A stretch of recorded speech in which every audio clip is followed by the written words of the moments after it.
আরেকটি বিষয় নিয়ে কথা বলি। আমাদের অস্তিত্বের লড়াই এসে গেছে, সময় জোয়ার এসেছে। এই জোয়ারে যদি গা ছেড়ে না দিই, আমরা নিজেকে ভাসিয়ে না দেই, তাহলে আর কোনোদিন আপনার অস্তিত্বকে আপনারা ধরে রাখতে পারবেন না। আগামী 22শে নভেম্বর রংপুর জেলা স্কুল মাঠে বিশাল সমাবেশ, হিন্দুদেরকে নিপীড়ন, মন্দির ভাঙচুর, অনেকের প্রতিবাদে আপনারা একটু দলে দলে যোগদান করবেন, নিজের অস্তিত্ব রক্ষার জন্য। নিতাই গৌর হরি বল। আজকে আমি পার্শ্ব ধর্ম ইসলাম ধর্মের যদি মানুষ থাকে, আপনাদের আমি অনুরোধ করব কিসের জন্য?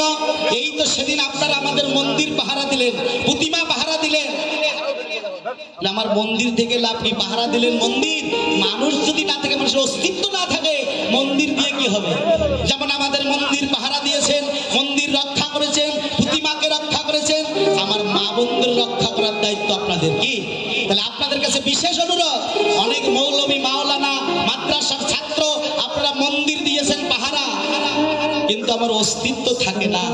অস্তিত্বটাকে টিকার জন্য কই কেউ তো এসে এখনো আমাদের এই যে সমাবেশে আমাদের এই 8 দফা দাবি আমাদেরকে আদায়ের লক্ষ্যে কেউ তো এখনো পর্যন্ত মুখ খুলছেন না।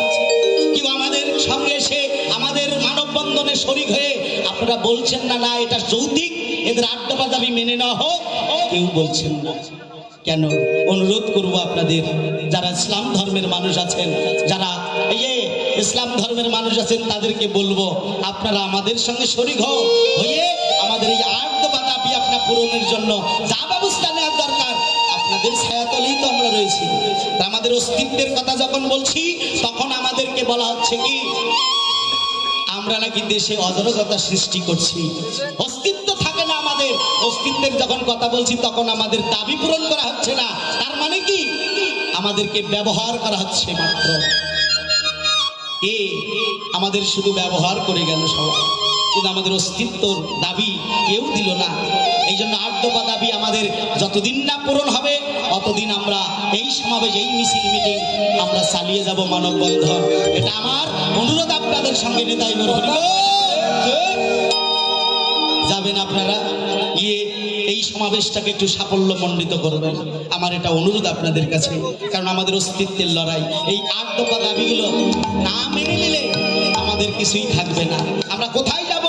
এই দেশে জন্মগ্রহণ করেছি, এটা আমাদের মাতৃভূমি। এই দেশ ছেড়ে পালিয়ে কোথায় বাঁচবেন?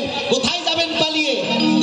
পালিয়ে যাওয়ার কোনো রাস্তা নেই, কোথাও যাবেন না আপনারা, এখানেই থাকবেন, এখানেই থেকে আপনাদের অধিকারগুলো আদায় করে নেবেন। আমার এটা অনুরোধ।